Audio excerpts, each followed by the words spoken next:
So as much as I liked Berserker #3, I loved Nightwing 81.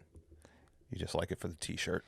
Babs is a straight savage. Not at all surprised by that. I thought that was just a great little thing that Tom and Bruno did there. But no, this is great. It picks up right where 80 leaves off. Nightwing is in the midst of the fire. Heartless shows up, and you find out that Heartless is like got some technology going on where you can't. He's just you see him, but like it's infrared. He's all blurred out, which is pretty cool. And then he does this great thing where he pulls out a fire extinguisher and clears a path for the kids. Yeah. So it's like, okay, that was a very interesting like nuance to this character because there's been okay. So for one thing, Heartless's design is derivative of like Hush and the Court of Owls and like just a bunch of different like people who wear like that kabuki style mask. But I'm not saying the character is derivative. I would like the one thing I don't like about Heartless is the character design. Mm-hmm. But everything that we were shown about how his actions and things, I just love. I think he's especially for Dick to be his Nightwing, to be his foil. Like, Nightwing. The biggest thing about Dick Grayson is his heart. Mm-hmm. Yeah, I mean he's got that ass, right? But no, that's Cap. But no, I mean he's this character who's 100% heart. Like everything he does is to try and make the world a better place. And you have a guy who everything he does is trying to steal heart from a person. But he doesn't want to hurt kids, even though he set the pier on fire. Yeah, and to kind of piggyback off of that. Yeah, I thought the design. I actually liked when we first saw him at the last page in last episode, and then you get to see the whole thing in this one, and it's a little bit less impressive. But I'm really curious to know because again, we know he's enhanced in some way, shape, or form. Which was a great moment because when Dick throws the escrima stick, is that how you say it? Yeah, I always get that wrong. And he catches it, and he I love the next panel because his eyes are a little bit wider in the mask, and he's like, I've underestimated him, and then he takes a shot to the head again, which this just pisses me off more and more about the whole Rick Grayson thing, and them shooting him in the head and all of that. But he recovers quickly, and being the fact that he's one of the 3 best martial artists in the DCU. It's kind of arbitrary, but okay. Super easy, barely an inconvenience to get out of this one, right? Actually, it's not at all. It was super hard, and it wasn't until Heartless blew up the other side of the pier that Tim was taking the kids to that he had to get out of it. And then my favorite moment of this happened is Dick calls on Blüdhaven to help. And everyone's like, you're crazy. What are you doing, Blood? This is not Blüdhaven. And he says, no, Blüdhaven is the people. And all these ships show up to help these kids. And it was Blüdhaven's not a place; it's a people. Right? I kind of felt that Asgardian moment there. That was kind of cool, and seeing that and his faith in Blüdhaven being there. And then he promptly passes out. Yeah. And this is one of those where my inexperience with Nightwing and his, relationship to Blüdhaven is a little bit of a disservice in the sense I didn't get that same type of impact. I got it from the standpoint of logic, in the sense I know what he's doing, but I don't have that history to be like, man. So Chuck Dixon spent about 100 issues in the late 90s to the mid 2000s. Late 90s, mid 2000s. Really building up this is Dick's home. This is his city. He's the Batman of Blüdhaven, and he's gonna do it his way. Whereas, Gotham was his adoptive home. Gotham was the site of his parents' death. There's a whole lot of baggage there. Whereas Blüdhaven was a fresh start. and it never had a hero, and it's as bad, if not worse, than Gotham. So to have the citizens of the denizens, if you will, of Blüdhaven step up like this was really cool. Yeah, and probably because it had to do with boats, it put me in mind of the Dark Knight. Yeah, a little bit. Where, the Joker is counting on people's selfish self-interest to do what he wanted them to do, and they prove otherwise. And that's kind of, to me, in the sense that that's how I related to this a little bit. Yeah. In the sense of, this and it's not like Heartless necessarily, with the purposefully did this in the sense of the way Joker did, because Joker had the spiel to Batman, like, watch what these people do, basically. Right. But it ends up being the same thing, similar in the sense of, when Nightwing calls out to people, and they answer the call. I mean, let's be honest. I mean, Tom Taylor is a fine comic book writer, but he's never shied away from dipping his toes into other things for inspiration. Plain and simple. And that's not a bad thing. No, I mean, it's not. I like Tom Taylor. He's actually crushing it on everything he's doing right now. But at the end of the day, it's, he's, to me, what's important is he's writing this Nightwing book with care for the character, intention for where it's going, and like a little bit of intrigue that's going on, which leads us to the second half of the book when, Barbara, while Dick is out, does a whole bunch of research, and we find out that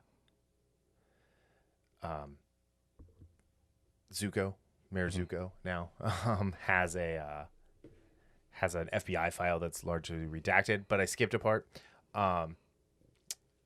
Tim calls the dog Bitewing, and Dick says Bitewing, that's actually a great name, but her name is Haley. And then Barbara retorts, which I shared this panel with you. People are you're telling me the people in this room, or Tim says, you're telling me that people in this room can't have two names, and Barbara says, I have three. But the most important thing about this this panel is she's wearing the meme of Batman smacking Robin as a t-shirt. That's just great. So, just savage. But yeah, so we move on and we find out that she is Mayor Zucco, and she was Tony Zucco's daughter from his first marriage, but she was raised by Boss Maroney, the Maroney crime family. So she's still got a mobster in her blood. And so, yeah, it's a really interesting thing. And then we see this FBI file that is largely redacted. I mean, like, there's almost nothing in there about her. So Dick is supposed to, like, take the night off because he's got a concussion. Which I'll have to say, I do like how they're not just brushing over it. So many times comics, when a super hero gets punched, knocked out, or whatever, they're like, he's fine by the next page. And this is, it's one of those things, because he even mentions, I'm seeing way too many spots for someone who's had multiple head injuries. Right. Or something along those lines. And just to point out, on page 16, just the way Bruno laid this page out and drew everything, it flows amazingly. And then you get this hero shot of Dick in the bottom left corner. That is just beautiful artwork. I mean, it is. I love this art. The way he draws, the way he's drawing this book is amazing. Oh crap! I didn't mean to close that. But yeah, and so Dick is like, well, I'm gonna take a trip to see Melinda Zucco, and they're like, yeah, no, you're gonna rest. And we get to the next page, and he's laying in bed with Bitewing, and he's like, no, I'm gonna head out, because this is what he does. Right. I mean, I equate Daredevil closer to Nightwing than I do Batman. Right. They're both stubborn. They're both, crazy as far as like with what they're willing to jump off of. But at the end of the day, they both put their personal safety last. And I'm not saying Batman doesn't do that, but Batman's on a whole nother level than the two of them. But yeah, so he gets in there, and of course Barbara's watching because she's got his goggles on. He forgot to turn them off. And again, Bruno does this great thing on this next page. Actually, it's on page 18, where Dick uses his escrima sticks to like laser cut a hole in the glass. And the way he does it is like a how-to illustration. That has been my favorite little trope that Bruno has been doing with these with the art in this book, and hopefully Tom is involved in that. But yeah, so he unlocks the window and Babs lets him know that someone's there, and it's Melinda's bodyguard with a katana waiting to cut his head off.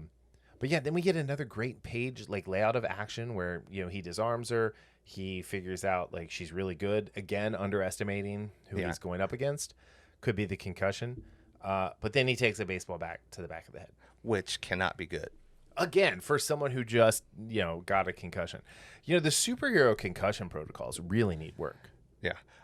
Again, going back to Supernatural real quick, I don't know how many times Sam and Dean have been knocked cold in their 15 years. Yeah. 15? I mean, I know 15 years ago the show came on, but anyway. Continue.